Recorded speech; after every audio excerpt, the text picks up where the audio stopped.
ನೀವು ನೋಡ್ತಾ ಇದ್ರ ಆರ್ಮ್ಯಾಕ್ಸ್ ಕನ್ನಡ ನನ್ನ ಸೀಮಾ ಬಂಗಾರ. ಸ್ವಾತಂತ್ರ್ಯ ದಿನದಂದೇ ಕಾವೇರಿ ವನ್ಯಜೀವಿ ಧಾಮದಲ್ಲಿ ನಡೆದಂತಹ ಶೂಟೌಟ್ ಚಾಮರಾಜನಗರದ ಕಾಡಿನಲ್ಲಿ ಗುಂಡಿನ ಸದ್ದು ಮೊಳಗಿದೆ.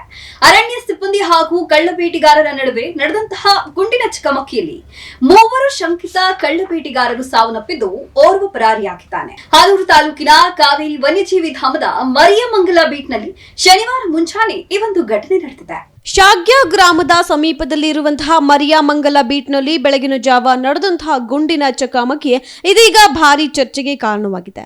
ತೊಮಿಯರ್ಪಾಳ್ಯ ಗ್ರಾಮದ ಅಂತೋಣಿಸ್ವಾಮಿ, ಪೀಟರ್ ಹಾಗೂ ಕುಮಾರ್ ಗುಂಡಿನ ದಾಳಿಯಲ್ಲಿ ಮೃತಪಟ್ಟಿದ್ದಾರೆ. ಮರಿಯಮಂಗಲದ ಮಹಿಮಾದಾಸ್ ಎಂಬಾತ ಗುಂಡಿನ ಚಕಮಕಿ ವೇಳೆ ಪರಾರಿಯಾಗಿದ್ದಾನೆ ಎಂದು ತಿಳಿದು ಬಂದಿದೆ. ಅರಣ್ಯಕ್ಕೆ ಅಕ್ರಮವಾಗಿ ಪ್ರವೇಶಿಸಿದ್ದ 4 ವನ್ಯಜೀವಿ ಬೇಟೆಗಾರರ ಬಗ್ಗೆ ಅರಣ್ಯಾಧಿಕಾರಿಗಳಿಗೆ ಖಚಿತ ಮಾಹಿತಿ ಲಭಿಸಿತ್ತು. ವನ್ಯ ಪ್ರಾಣಿಯನ್ನ ಬೇಟೆಯಾಡಿ ಅದರ ಮಾಂಸವನ್ನ ಹಂಚಿಕೊಳ್ತಿದ್ದಂತಹ ವೇಳೆ ಅರಣ್ಯ ಸಿಬ್ಬಂದಿ ದಾಳಿಯನ್ನ ನಡೆಸಿದ್ದಾರೆ ಎಂದು ಹೇಳಲಾಗ್ತಿದೆ. ಈ ವೇಳೆ ಎರಡೂ ಕಡೆಯಿಂದ ಗುಂಡಿನ ದಾಳಿ ನಡೆದಿದ್ದು ಅಂತೋಣಿಸ್ವಾಮಿ, ಪೀಟರ್ ಮತ್ತು ಕುಮಾರ್ ಮೃತಪಟ್ಟಿದ್ದಾರೆ. ಇನ್ನು ಗುಂಡಿನ ಚಕಮಕಿ ನಡುವೆಯೇ ಮಹಿಮಾದಾಸ್ ಸ್ಥಳದಿಂದ ಪರಾರಿಯಾಗಿದ್ದಾನೆ. ಪರಾರಿಯಾಗಿರುವಂತಹ ಮಹಿಮಾದಾಸ್ಗಾಗಿ ಅರಣ್ಯಾಧಿಕಾರಿಗಳು ಶೋಧ ಕಾರ್ಯವನ್ನ ಮುಂದುವರೆಸಿದ್ದಾರೆ. ಇತ್ತ ಗುಂಡಿನ ದಾಳಿಯಲ್ಲಿ ಮೃತಪಟ್ಟ 3 ಮೃತದೇಹಗಳನ್ನ ಮೊದಲು ಕೊಳ್ಳೇಗಾಲ ಸರ್ಕಾರಿ ಆಸ್ಪತ್ರೆಯ ಶವಾಗಾರದಲ್ಲಿ ಇರಿಸಲಾಗಿತ್ತು. ಬಳಿಕ ಪೊಲೀಸ್ ಬಂದೋಬಸ್ತ್ನೊಂದಿಗೆ ಮೃತದೇಹಗಳನ್ನ ಮೈಸೂರಿನ ಕೆಆರ್ ಆಸ್ಪತ್ರೆಗೆ ಶವ ಪರೀಕ್ಷೆಗಾಗಿ ಕಳುಹಿಸಲಾಗಿದೆ.